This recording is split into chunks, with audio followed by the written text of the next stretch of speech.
A very good morning to all of you. I am Dr. Bhupesh Kumar Mishra, Assistant Professor, Department of Chemistry, DNGC. I am going to present a talk on laws of crystallography.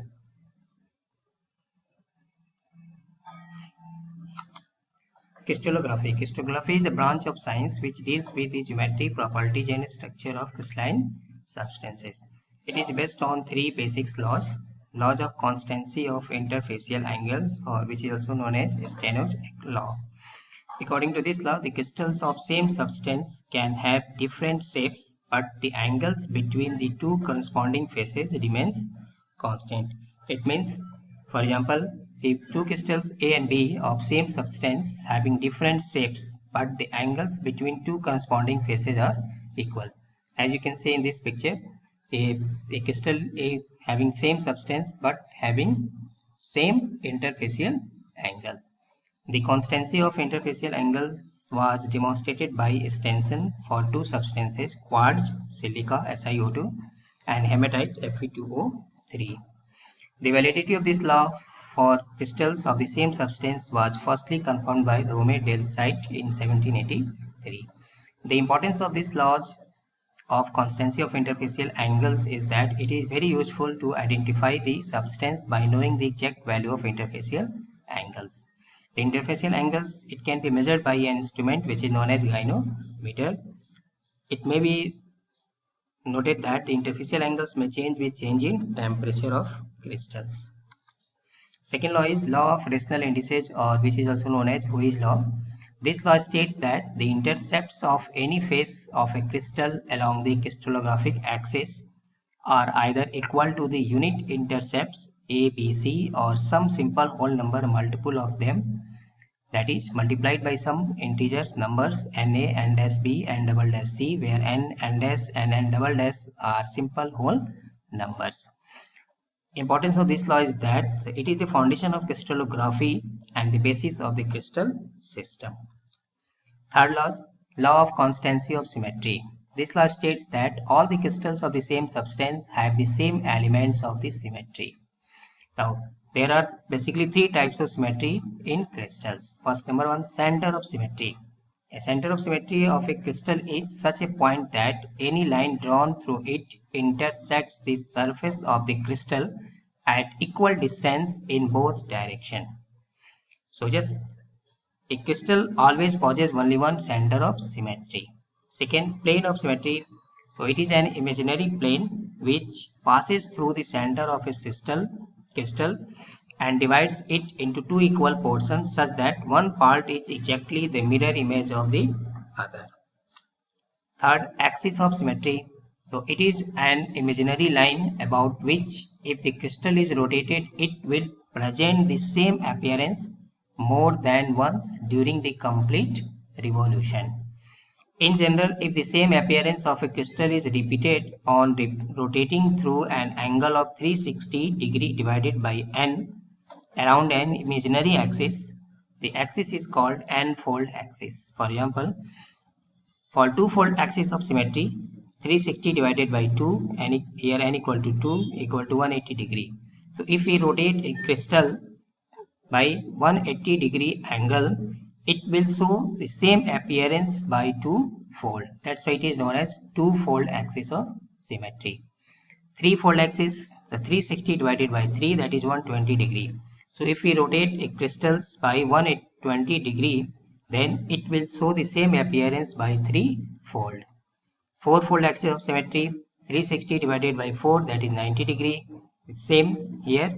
Also, if you rotate a crystal by 90 degree, we can get the same appearance by folding 4 times. Six-fold axis, 360 divided by 6, that is 60 degree. So if we rotate a crystal by 60 degree, we can get the same appearance after 6-fold. So it is this is known as n-fold axis of symmetry. Elements of symmetry. So the total numbers of planes, axes, and center of symmetry possessed by a crystal are known as elements of symmetry. A cubic crystal system possesses a total of 23 elements of symmetry, in which planes of symmetries are 9, axes of symmetries are 13, and center of symmetry is 1. Miller indices. W.H. Miller introduced method for representing a crystal plane in terms of crystallographic axis and the axial ratio. Thus, the Miller indices of a plane of a crystal are the reciprocal of the fractional intercepts of that plane on the various axes. If a plane is parallel to an axis, its intercept with that axis is taken as infinite and the Miller indices will be 0. While defining Miller indices for orthogonal crystal, X, Y and Z axes are considered crystallographic axes. The concept of Miller indices can be made clear by taking following illustrations. Suppose the intercepts made by a plane of the crystallographic axis in terms of A, B and C are 2A, 3B and 2C. Then first number one step is base indices, that is the coefficient of this A, B and C, 2, 3, 2. Reciprocal of base indices to 1 by 2, 1 by 3, 1 by 2. Third step, multiplying reciprocals by the least common factor. That is the least common factor of 2, 3, 2 is 6 to get a small whole number. 3, 2, 3. Matlab 6 into 1 by 2, 6 into 1 by 3, 6 into 1 by 2. So then we will get 3, 2, 3. Hence Miller indices are 3, 2, 3. Now the plane is described as 3, 2, 3. So these are the procedure to determine the Miller indices. X-ray diffraction of crystals.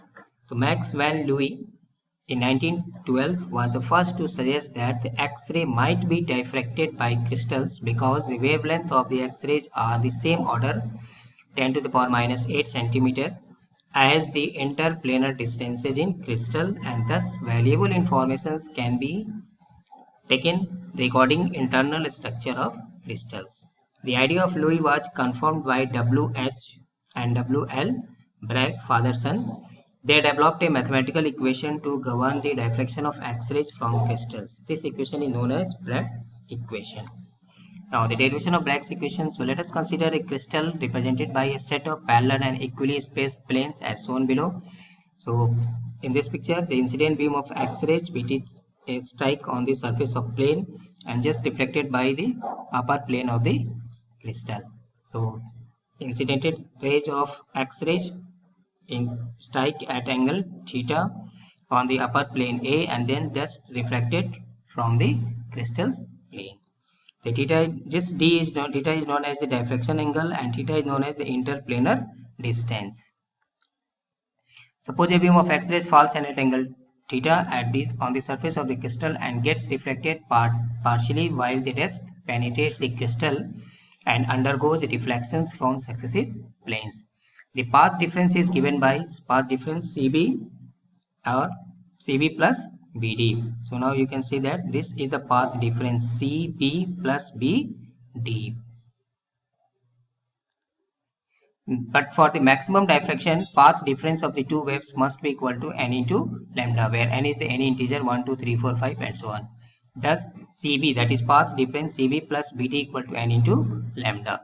Equation number 1. From triangle ACB. So in this picture we can see that ACB, this triangle, this is the 90 degrees, so AP is the hypotenuse, BC is the perpendicular. So in triangle ACB, sin theta equal to CB by AB, but AB is the interplanar distance which is denoted by a small d. So CB equal to d into sin theta. This is equation number 2. Similarly from triangle ADB, so triangle ADB means triangle A, this one ADB, this triangle ADB. So this is again hypotenuse, this is the angle theta and this is the perpendicular. So sin theta equal to again in from triangle ADB, BD equal to d sin theta, equation number 3. Now combining equation 1, 2 and 3, that is the path difference CB plus BD equal to d sin theta plus d sin theta equal to 2d sin theta equal to path difference, and path difference equal to n into lambda. So this equation is known as Bragg's equation. 2d sin theta equal to n into lambda, where n equal to 1, 2, 3, 4 and so on are known as the order of reflection. For example, if we for first order of reflection n equal to 1, for second order of reflection n equal to 2 and so on. This equation is called Bragg's equation. This equation connects lambda of the X-rays, interplanar distances, that is d, and the glancing angle theta. So just by knowing the value of d, theta, lambda, we can calculate the value of n, or by knowing the order of reflection, we can calculate the interplanar distance. So this equation is known as the Bragg's equation. Thanks for your kind consideration.